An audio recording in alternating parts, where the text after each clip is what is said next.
नमस्कार मित्रांनो, modern काळीमाते form YouTube चॅनलमध्ये आपलं स्वागत आहे। आज आपण सागाच्या झाडाला कशा पद्धतीनं त्याच्या जवळून गेल्यावरती इजा होते आणि फांद्या न कट केल्यामुळं काय तोटे होतात हे आपण बघणार आहोत आणि लाईव्हमध्ये आपण झाडं पण बघणार आहोत।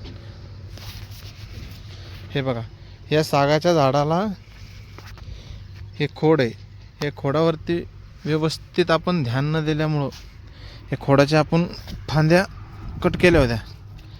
त्या फांद्या हाताने कट केल्यामुळे या अशा पद्धतीने त्याच्या खोडावरती झालेलं आहे रॅशेस। त्याच्यानंतर झाडाचे आपण फुटवे पण नाही काढले। फुटवे नाही काढल्यामुळं काही झाडे वाकल्यामुळं या अशा पद्धतीनं त्या झाडाची साल निघून जाते। परत एक चांगली काळजी नाही घेतल्यामुळं झाडाला इजा होते।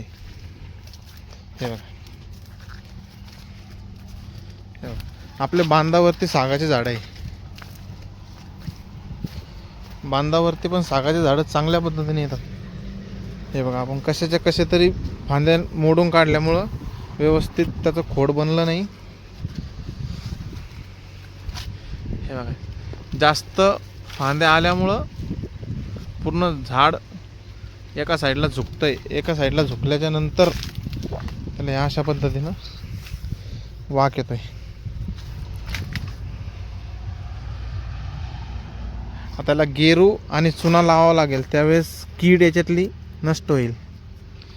आपल्या झाडांना काही किडे पण लागत आहे। त्याला झाड तर गेलेलं आहे। हे बघा, गेरू आणि चुना लावल्याच्या नंतर खाली फुटवे नाही येत आणि झाडाला उधळी लागत नाही, उन्नी लागत नाही। त्याच्यामुळं आपल्याला गेरू आणि चुना हा लावावाच लागेल। हे बघा, खाली या अशा पद्धतीनं झाड वाकल्याच्या नंतर त्या झाडाच्या या अशा पद्धतीनं त्याला इजा झाल्याच्या नंतर खोड व्यवस्थित नाही होते। हे बघा, इकडनं पण झाडाची काळजी करावी लागेल।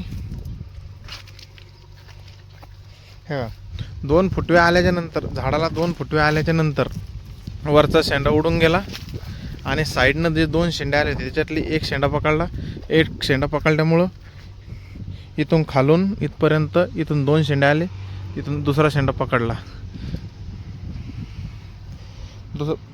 या झाडाची हाईट नाही होणार, हे झाड काहीच कामी येणार नाही नंतर। ह्या पण केसमध्ये तेच झाले।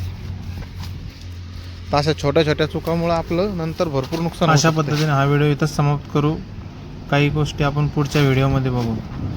त्यासाठी